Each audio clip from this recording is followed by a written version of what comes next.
In some places in the world you get the impression there's an extra force at work. Something you can't quite put your finger on. A special magic in the air, perhaps.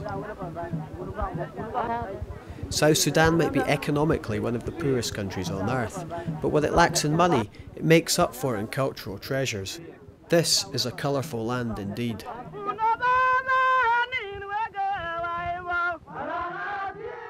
For decades, people have marvelled at how a place could be home to peoples with such ingrained and distinct characters, studies of which have produced some of the most groundbreaking revelations in anthropology and human studies.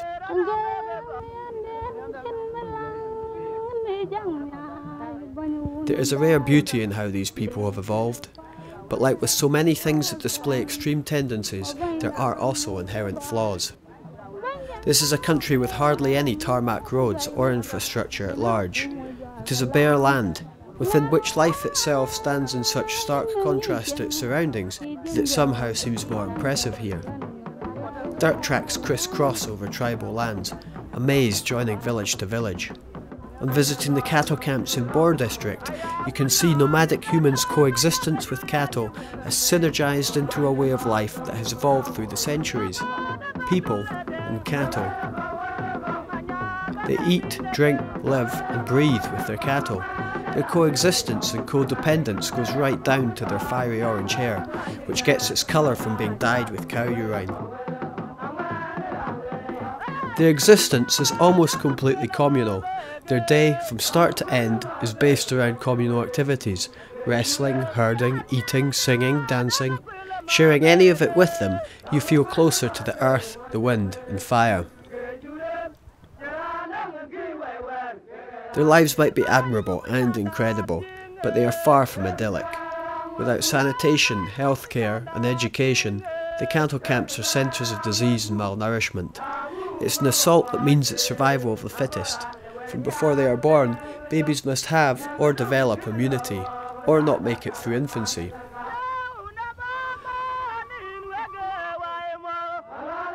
Some, though, do make it through, and for them our arrival offers some hope.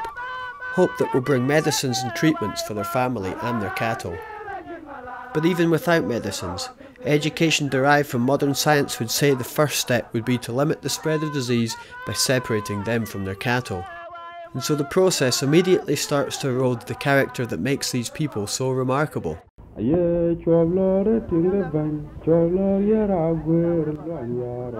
reminded me of a story relating to the expedition that first conquered Everest in 1953.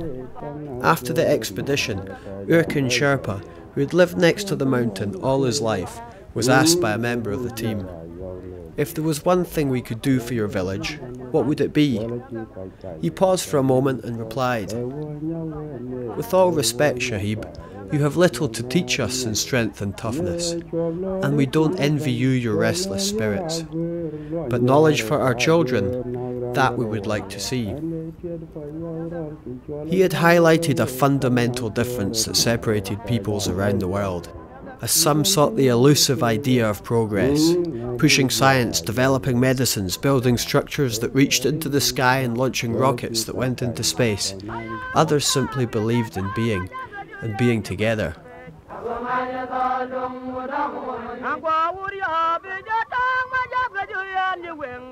There can be no right way or wrong, but here in the cattle camp, I stood in awe looking at the people, and they stood in awe looking at me.